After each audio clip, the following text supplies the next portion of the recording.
Joël, on est à Saint-Lambert, près de Montréal, sur la rive-sud de Montréal. Aujourd'hui, vous allez nous faire découvrir Postura. Tout d'abord, justement, qu'est-ce que c'est la mission et qu'est-ce que c'est Postura? Postura, ça a été fondé en 1995 par Guylaine Bédard et moi-même. Nous sommes tous les deux des ostéopathes et j'ai aussi étudié la posturologie clinique et les neurosciences à Paris. Il nous est rapidement apparu qu'il était nécessaire pour pouvoir traiter des problèmes fonctionnels du corps et des troubles d'apprentissage de tenir compte de la posture chez l'être humain. Nous avons donc décidé de créer Postura et à travers une clinique, un centre qui pouvait justement aider les gens qui avaient des problèmes de douleurs chroniques, des problèmes de troubles de l'équilibre et des maux chroniques reliés à ces troubles de la posture. Il nous est apparu aussi très rapidement important de rechercher les origines de ce processus chez le jeune enfant. Donc, nous avons pour cela étudié des méthodes d'éducation, de rééducation que nous sommes allés chercher en Europe, ici en Amérique du Nord, de façon à pouvoir développer le cerveau de l'enfant en le stimulant par tous ses sens. C'est comme ça qu'on a réussi à intégrer les neurosciences dans notre pratique quotidienne, qui nous confirme en fait que le cerveau il est toujours en train de se modeler de façon à répondre aux exigences du milieu qui l'entoure et même de se réparer par lui-même. Comment vous arrivez, Joël, avec votre équipe ici, à déceler les enfants en fait, qui ont des problèmes d'apprentissage ou les TDAH? Eh bien, c'est par des techniques particulièrement innovantes qu'on peut aujourd'hui traiter ce type de problème. On dit que le cerveau peut tout apprendre à condition qu'on lui donne l'information sur l'action qui est en cours. Donc, comme toutes nos fonctions sont gérées pratiquement tout automatiquement, il est bien difficile de pouvoir prendre conscience de ce qui se passe au niveau de notre corps et de notre cerveau.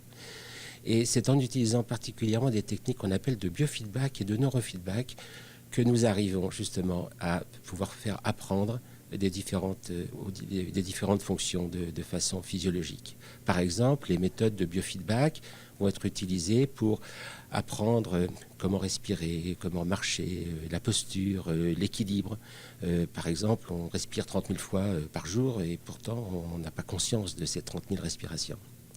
Le neurofeedback, c'est une technique un peu plus particulière qui nous permet d'objectiver l'activité cérébrale en temps réel et de pouvoir l'entraîner dans la direction souhaitée. Pour parvenir à cela, on se base sur ce qu'on appelle une cartographie cérébrale qui nous permet d'identifier déjà les zones que l'on veut cibler pour pouvoir les entraîner.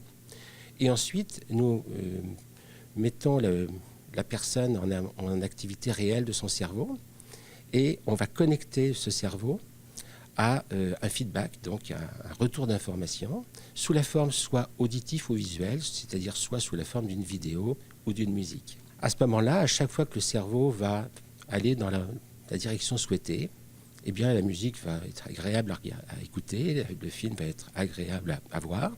Par contre, dès que le cerveau s'écarte de la direction souhaitée, la vidéo ralentit et la musique est saccadée.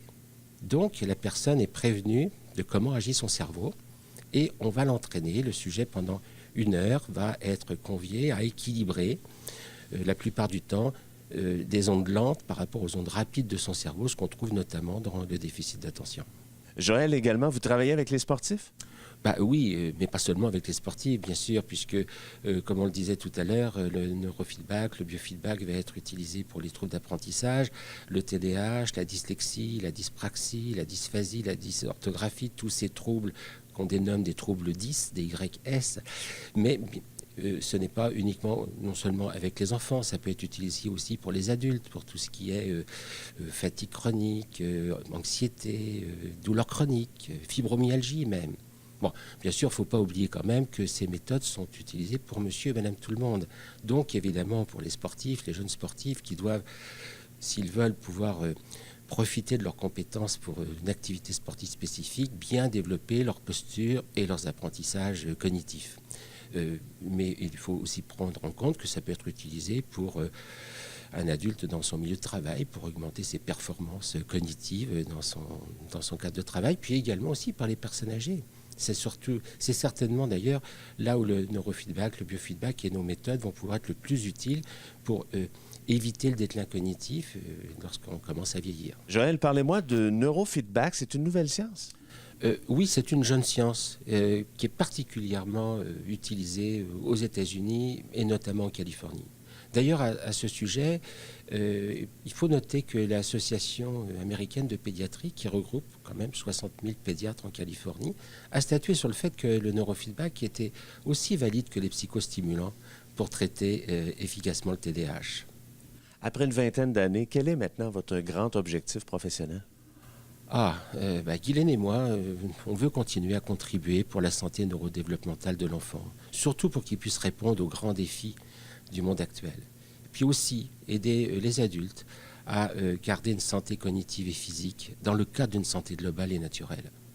Et pour ce faire, il faudra venir vous voir. Ici, chez Postura, on est à Saint-Lambert, sur la rive sud de Montréal. À quelle adresse physiquement? Aux 2 des Aulniers, à Saint-Lambert, sur la rive sud de Montréal. Et nous avons aussi une adresse Internet, toute simple, www.postura.ca. Excellent. Merci beaucoup pour votre travail. Je vous en prie.